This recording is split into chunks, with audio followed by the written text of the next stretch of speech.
Good morning. How's everybody doing today? Today's another beautiful day. And you know what? I feel so much better today.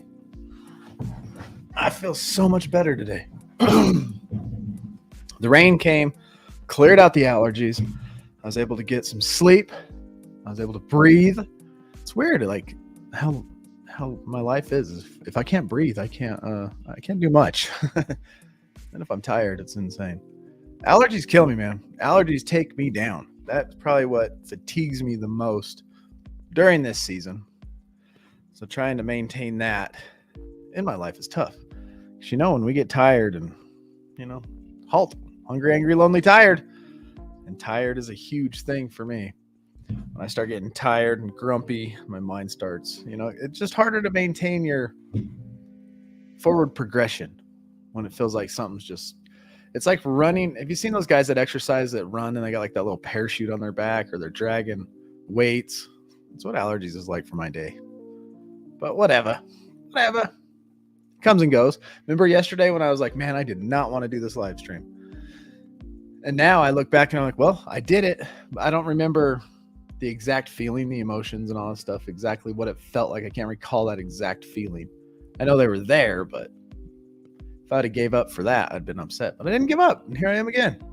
Day 65 of the 75 hard challenge. And it feels good. Yesterday was a beautiful day. Beautiful day of rain. Good morning, Gage. Good morning, Eugene. And Brandon. What's up, brother? How y'all doing? How's everybody's morning treating them? Tuesday. Everybody having a good Tuesday? Monday's over with. We're shaking off that crappy Monday. We finally in the zone of our week. Or did we let Monday carry over into Tuesday? Oh, I hope we didn't do that. I hope we figured out how to let it go. As Taylor Swift, I think, once said, let it go. Or was it Elsa? Oh, Taylor Swift said shake it off. Huh? Well, we could take advice from Elsa and Taylor Swift. Just shake it off and let it go. That's what I do. I love working out in the evening because you can have a crappy day. You can have a crappy day, stressful day, things just out of your control. It feels like all day. 6 o'clock or so at night, get you a good 30-minute burner of cardio. It reminds me of one of these. Just erases it.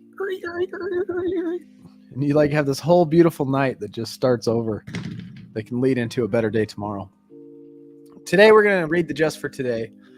We're going to jump back to that video of Joe Rogan. It's Joe Rogan's ultimate advice that's going to leave us speechless, according to the title. And it's pretty good. It talks just about being stuck in life. So we're going to mosey on through that.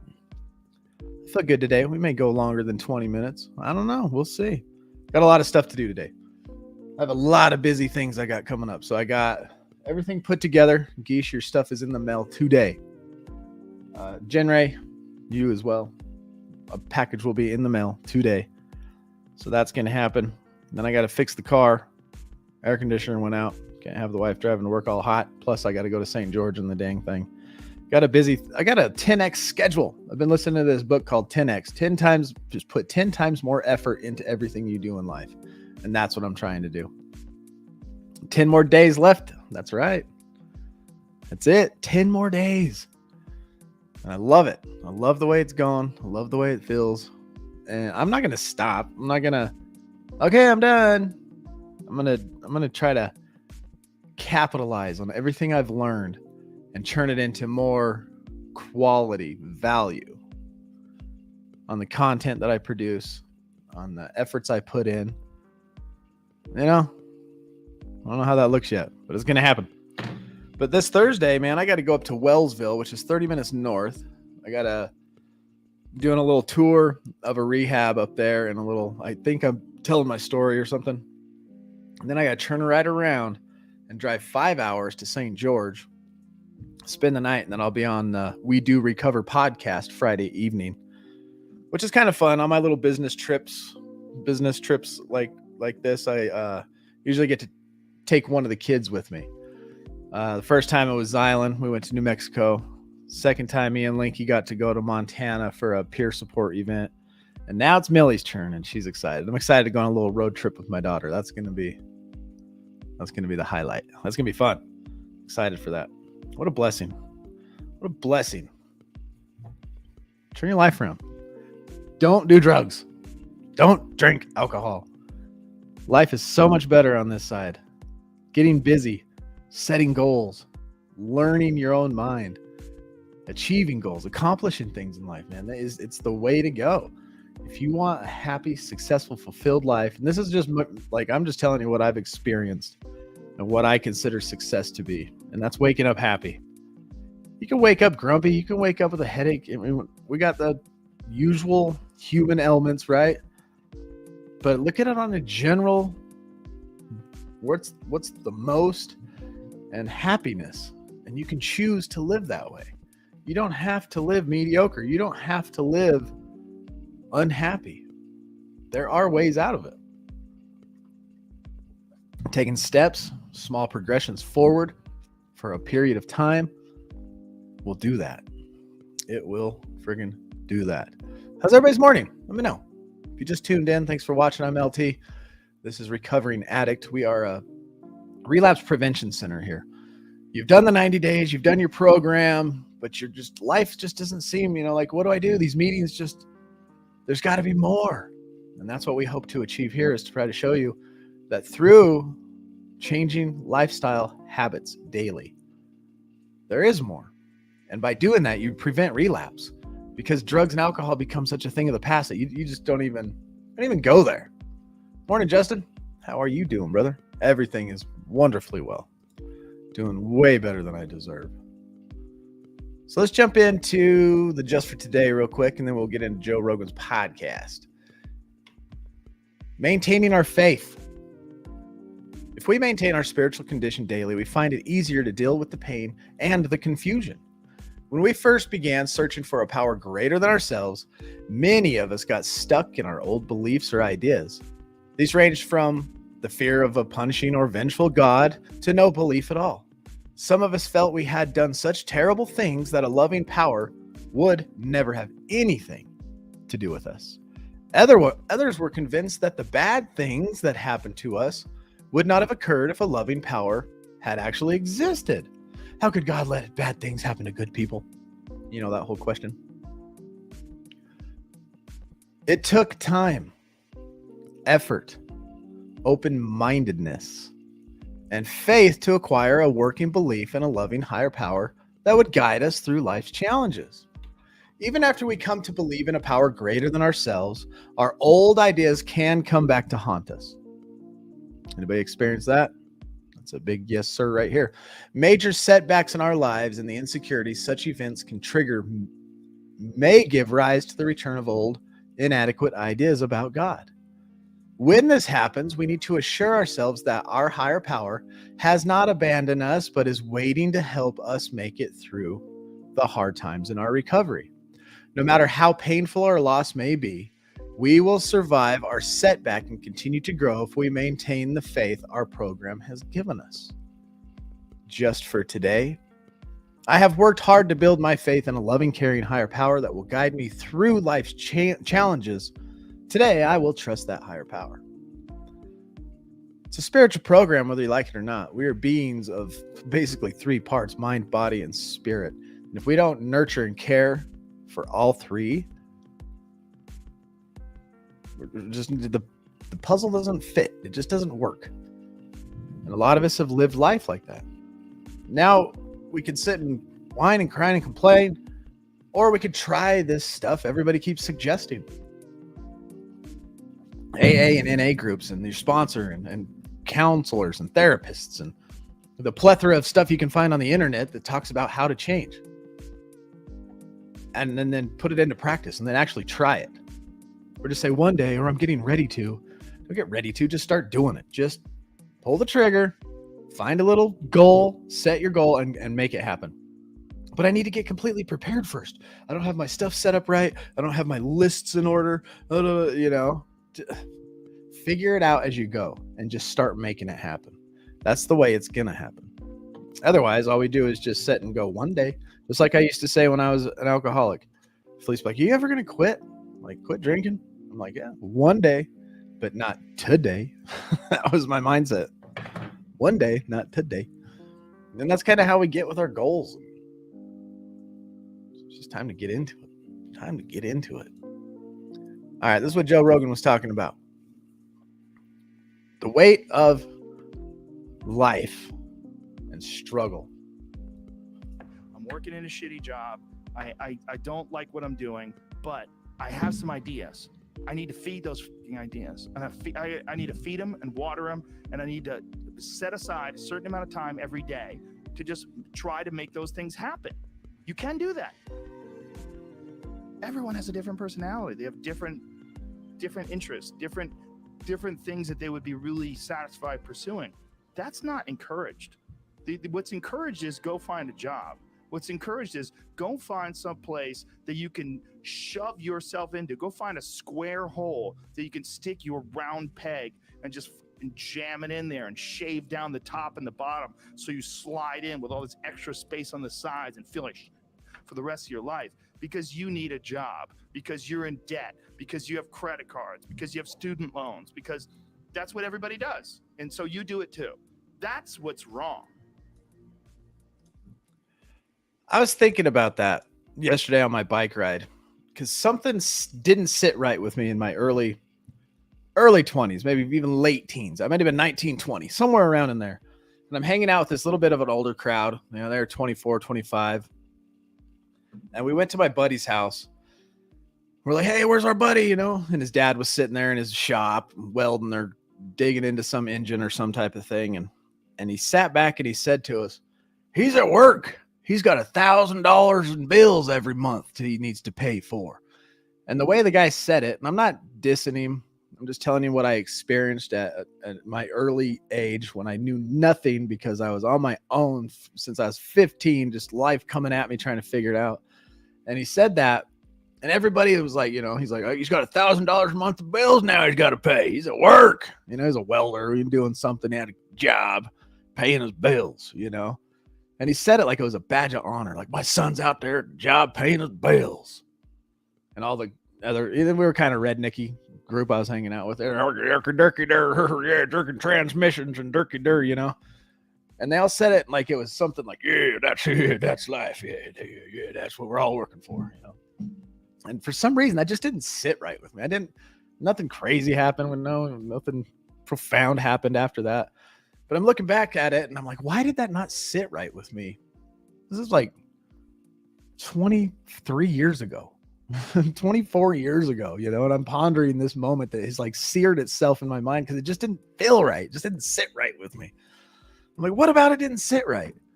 And the badge of honor was exactly what Joe Rogan was talking about here. Like, we are taught to just go get a job and pay our bills. Go get a job and pay your bills. But to get bills, you got to go and put yourself in debt or whatever, right? Obviously, we do need to feed ourselves. There are the minimal maintenances of life that take money. But really, it's up to us how much of that weight we put on ourselves to have to put ourselves in a position to go be somewhere we don't want to be to pay our bills, you know? And then I fast forward 24 years later, and I look at the lives of the guys that were around me at that time. 90% of us were alcoholics, are still alcoholics, like just drinking their lives away, miserably stuck in a job they hate, welding, sheet metal, you know, all this good construction stuff in our early 20s we just thought was just amazing. You know what I mean? Good morning, Pam. Good to see ya. But I'm retired. Lucky. I love it. Rent, electricity, water, and garbage bills. Yeah, you got. Do you have to have that? I mean, you could take it to the extreme about being happy. And I've met people. I know somebody that lives downtown. They have this van, right? And it is kind of by a river, which is kind of funny. But this van is nice. It's got air conditioner on it. It's nice. Like you can just live right in there. The minimal things. I mean, a KOA, you could live at a KOA and just bop around and walk if you really wanted to like be extreme about how you live in this world and your contentments. I'm just saying, you don't have to go and bury yourself in debt because that's what you've been taught to do. There is other options in life. And I'm starting to figure this out in my 40s, you know, because I went down that road. I went down that path. I worked for the government for 10 years and it was miserable for me. For some other people, that if that's your life and you've chosen that path and you're happy, I'm not talking to you. I'm talking to the people who are miserable and just can't figure out, like, why does every day suck? Those are the people I want to talk to. You know what I mean? You said, absolutely. I had a very similar experience. It just seems pointless. Working for a living. Yeah. Working for a living. Yeah. What do you do for a living? Because really, and you know what song always plays through my head, Geesh? I'm in a hurry to get things done. Oh, I rushing till life's no fun. All we really gotta do is live and die. And that one part, all we really gotta do is live and die. But I'm in a hurry, and I don't know why. I love it. Fell off my 12 steps, blank current. See what happened. 3 weeks sober after a relapse. And week 3 of no fapping. Well, that's good. Good job. So what happened? So if you're on 3 weeks of sobriety now, what happened 3 weeks before that? Where was your mind? We read in a book last night. We were talking about relapse prevention. And relapse, excuse me, the way that they defined relapse was dysfunctional recovery. Once your recovery becomes dysfunctional, you are off the path of recovery and you are headed down the road of relapse. You are in relapse at that moment, up in here, and you got to find a way to turn it off, get back on the road, or you end up drinking, using, fapping, whatever. So you got to go back in your mind and see where your recovery program of living a life of better habits, a better lifestyle, honest communication, and all of that stuff started falling apart. Because once those things start to fall apart, you're on the road to relapse.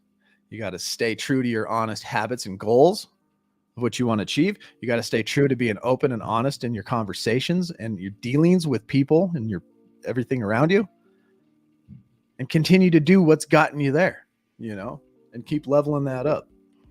Pam says, I'd rather live for a living, Geesh. Heck yeah, me too, bro. Yeah, exactly. Live for a living. July 11th, I'm signing my lease for my apartment after renting a bedroom from my brother in his house for 8+ years. So excited, so blessed. Well, congratulations, Pam. What a blessing. What a blessing. Good job. Proud of y'all. Proud of y'alls. So you know what I mean? We don't have to choose that lifestyle. All we have to do is live and die. If you're 40 years old, let's do the math real quick. Let me get my calculator out. So there's 52 weeks in a year, correct? So 52 weeks in a year. So I'm 43. And say that I live to be the average age of 75. That gives me 32 years left on this planet. And if there's 52 weeks in a year, say that's 52 Saturdays. So 52 times 32. I only have 1,600 Saturdays left in my life. If I live to be 75 years old, the average age of a person on the planet, you know, a lot of people die in their 50s, 60s. Some people live up into their 90s and 100s. Find the median, average it out. The average life on earth is about 75 years. If that is the case and I die at 75 like my aunt and my uncle just did, I have 32 years left, which means I have 1,600 Saturdays. 1,664 Saturdays left of my life. So this Saturday goes down to 1,663. The next Saturday, 1,662. And the clock keeps on ticking. You know what I mean? So I got to do the stuff I want to do today. Start living today. Know what I mean? Willie, are you in a Are you busy right this second? If I send you a link, can you jump in here on this live stream? Let us know how that's going. If I text you that link, can you click it and join me live here and tell us about this 13 days of no sugar? Because that is no joke, bro. Like, sugar is no joke. 2/22/22, we're grateful, blessed with 68 years of life. Praise God. And if God keeps waking me up until July 25th, we'll see 9 years clean and recovery. Yeah. Yeah, very good. Sounds like you're happy too. That's the point too, is happy.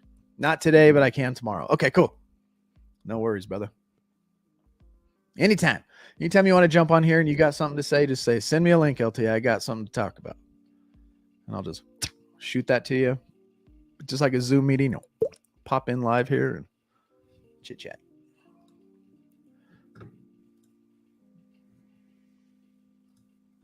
You have an apartment you have to pay for. You have a car you leased. You have a wife that you have to feed. You have a child you have to raise. You have your mortgage. You have your this. You have your that. And that's where it all comes from. Well, the opportunity takes place usually when you're young and you don't have any responsibility. That's when you have your options. Well, your options are severely limited the more you gather responsibilities.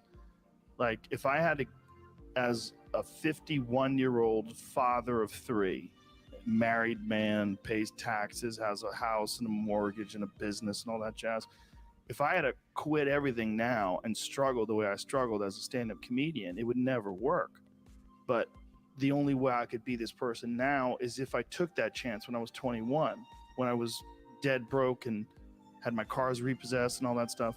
That's the only way you ever get where you want to go. You have to take a path that's dangerous. And most people want to take the safe path. The safe path leaves you stuck in quiet desperation almost every time. It's hell. It's hell. But can people just make that change? I mean, Yes, look, you can, I believe they but you can. have to plan it out. The way you can change is you have to put aside enough money to give yourself a window. And then you have to have a plan. And you have to spend all your waking hours outside of whatever job you do planning your escape. And you have to come to the realization very clearly that you fucked up and you got yourself stuck. So whatever you're doing, you have to do it like your life depends on it. And whether it is you're trying to be an author. What he's saying is true, because that's exactly what I did. When I woke up and the giant push for my change and daring to take this risk was Link and his accident, holding my son when he's in my arms, he was dying, and you all know Link's story. That changed my perspective in such a way that it drowned out the noise of people saying, that's risky. Don't do that. That's scary. I looked at my life and I had a house not too far from here. Nice house, 22,000 square foot house. I had a 38 by 48 foot big shop on a half acre located in a nice little suburb, right next to a school. We had a motor home. We had a razor. We were driving new cars. I had all the stuff, right? And I was miserable. And I was like, no, I'm stuck. I'm exactly what he was talking about. And I'm talking about my life. You do what you want with your life. And if you're happy, I'm not talking to you. And I looked around and I'm like, this is no bueno. Like, and I want to make moves. I want to do something else with my life, but I can't. I can't. I'm going to get credit scores, house, all this stuff repossessed, if I were to just jump ship right now. And so I just started putting everything up for sell. Sell it. Oh, you lost $500 on that sell. I don't care. Get rid of it. Losing money right this second so that I don't have to continue to be stuck, chained, ball and chain to this damn motorhome or these cars payments. I want it gone. Did all that. Put my house, polished up the house real quick. Obviously not real quick. Everything took time and months and stuff. But put that sucker on the market. Praise God, it was right when the market was hot, so it sold high. And I did exactly what he said. Exactly what he just said. Every waking minute outside of my base job, I was planning my escape. and putting it into motion and action. Took the money off the top. I bought myself a year or two and dove headfirst into what you see me doing now. And it was the best decision I've ever made for my life. Ever. Do I still have people like, well, security and job security, you worked on base for 10 years and your TSP is this much and the insurance and all that stuff, all we got to do is live and die. But that's all I hear when they're talking. And I just do my own thing. But I don't care. I can't. That's just me being me right now. Author, and you're gonna if you're gonna try to be an author and you're working 8 hours a day plus commuting plus family responsibilities or whatever else you have, whatever time that you have to attack like you're trying to save the world. You're trying to save your life. You don't want to drown. That 1.5 hours a day that you have to write, god damn, you better be caffeinated and motivated. You got to go. You got to get after it, and you got to have discipline. Most people don't have those things. Most people don't understand what it's like to really go for something, and to know that the consequences of not doing that are horrific. I think here's an important thing too. Failure is important. It is important. I think failure teaches you things that you don't learn from success. I think failure Absolutely. gives you an opportunity for self-examination, and also gives you a feeling that is very uncomfortable. And that very uncomfortable feeling helps you grow. That when you feel like you screw something up, like when I've had bad podcasts, my podcast has always gotten better afterwards. When I've had bad stand-up sets, I've always gotten better after that, because those bad sets motivate you. They give you a perspective like, hey, here's some clear examples of where you fucked up. Yeah, what not to do. Yeah, don't look at these failures as like proof that you suck. Look at them as opportunities for growth. Look at them as opportunities to be motivated to do better. You have to make mistakes. You've been there, you feel it, you understand what it is, and then you have that time to adjust. That's why losing in life is so important. Whether it's getting dumped, getting fired, losing a game, loss, those feelings where things didn't work out your way, that's important, because I agree. I've made huge mistakes in my life. I've made huge mistakes in recovery that I'm glad I made early in recovery. Just like in life, when I went to jail for being a meth addict, I was like 22 years old.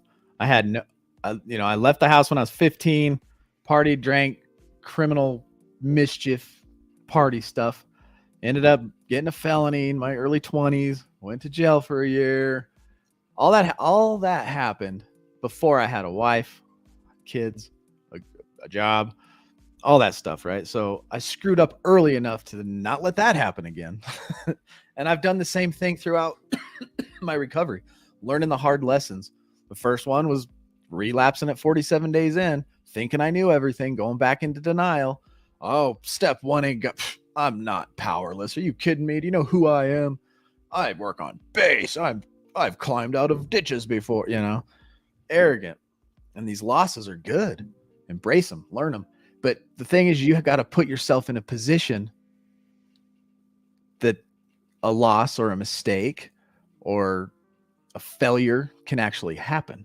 And if you're afraid to put yourself in a position of failure, you'll just remain stagnant and stuck. You can't be afraid of that. You got to embrace the fear and push forward into an experience that may cause you to fail or find out that you suck at something. I've done that many times, and any opportunity that comes my way, I jump on it.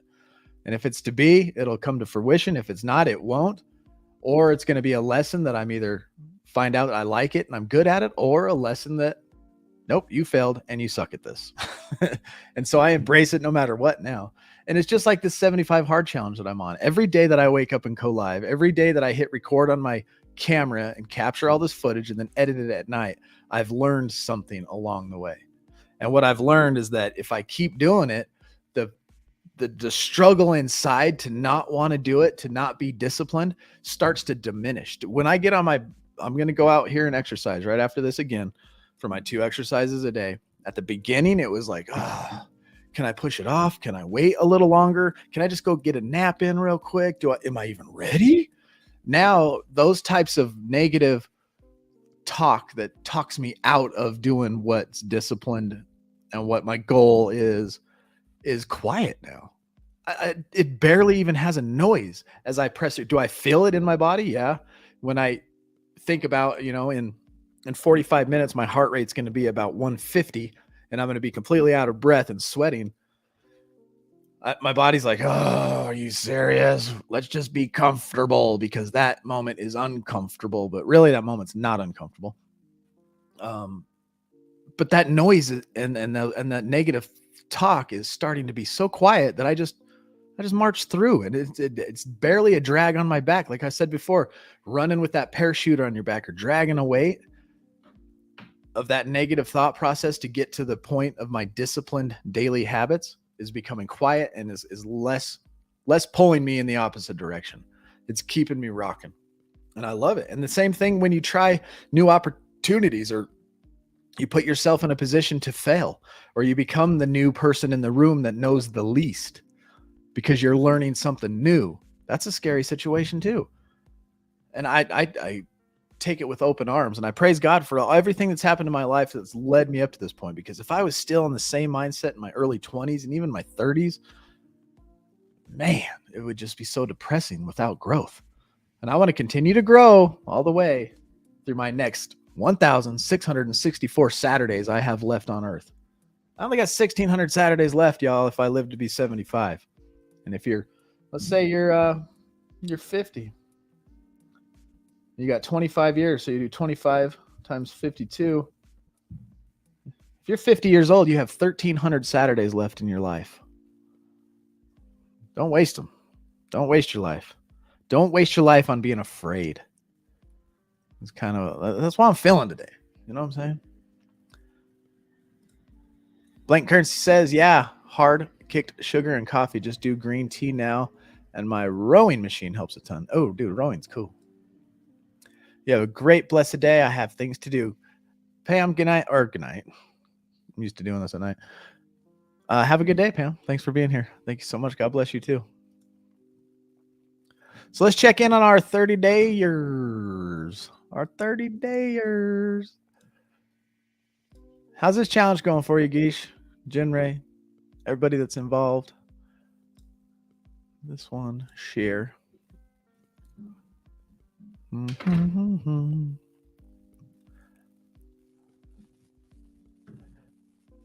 down to my daily here. Go up to my 30-day challengers. First one on the list, Savage Freedom. June 13th, which was yesterday. Correct. Yep. Today's the 14th. Very cool. Savage Freedom. She's got her water log. She's got her workout log. Her book, Can't Hurt Me by David Goggins. If you have not listened or read that book, I highly suggest it. Very great story. My program I used to do my collage, merge my design, isn't working tonight for some reason, so I kept it simple. Beautiful. Beautiful. Good job. Proud of you there, Savage. Oh, sweet. I love it when you guys post videos.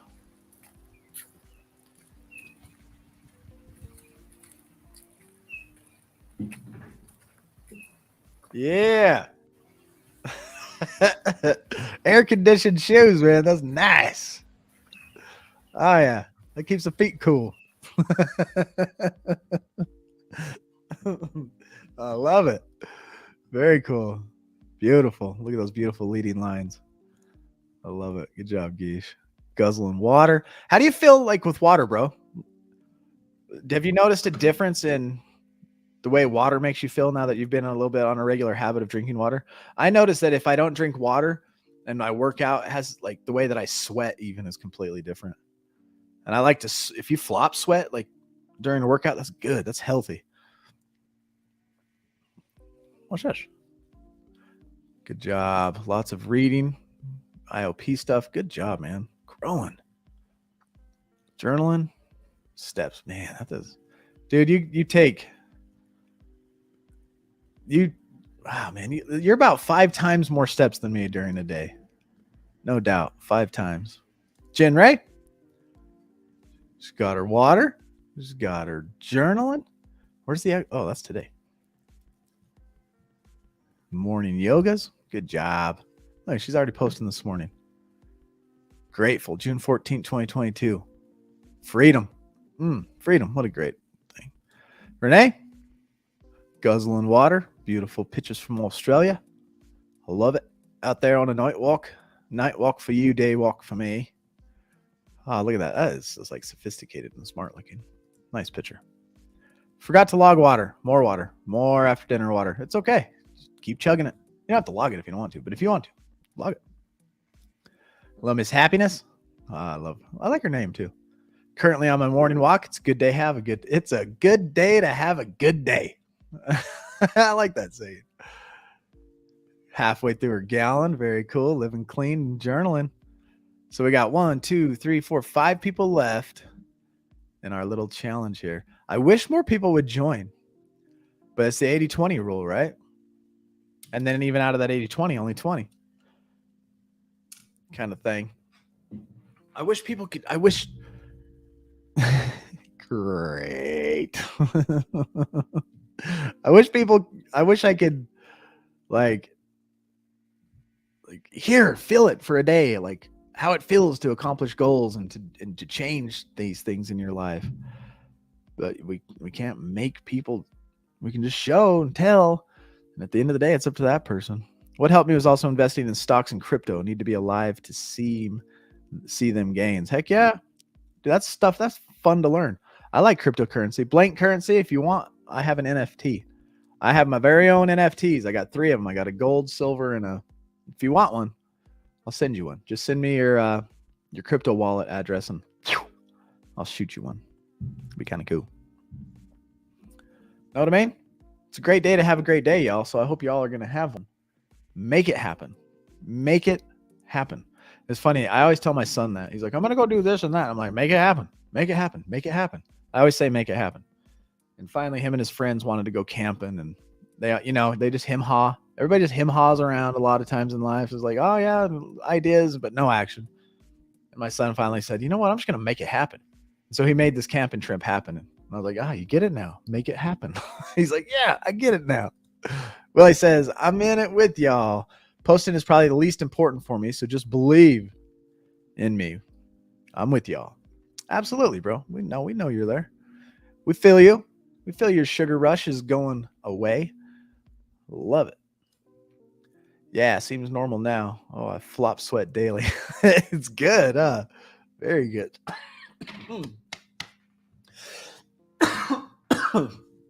Yeah, Willie, hopefully you're in a position tomorrow I can shoot you the link and have you jump on here and give us all that bomb-ass wisdom and knowledge you got going on in that sugarless head of yours. Hell yeah. Cool, brother. All right, y'all. Y'all stay safe. Stay sane. Like John V likes to say. Do not put yourself in a high-risk situation. Stay strong. So work your programs. And remember, we're all here together. We all love one another. The whole community in Ogden and recovery is all together. Because why? We recover better together. All right, peace.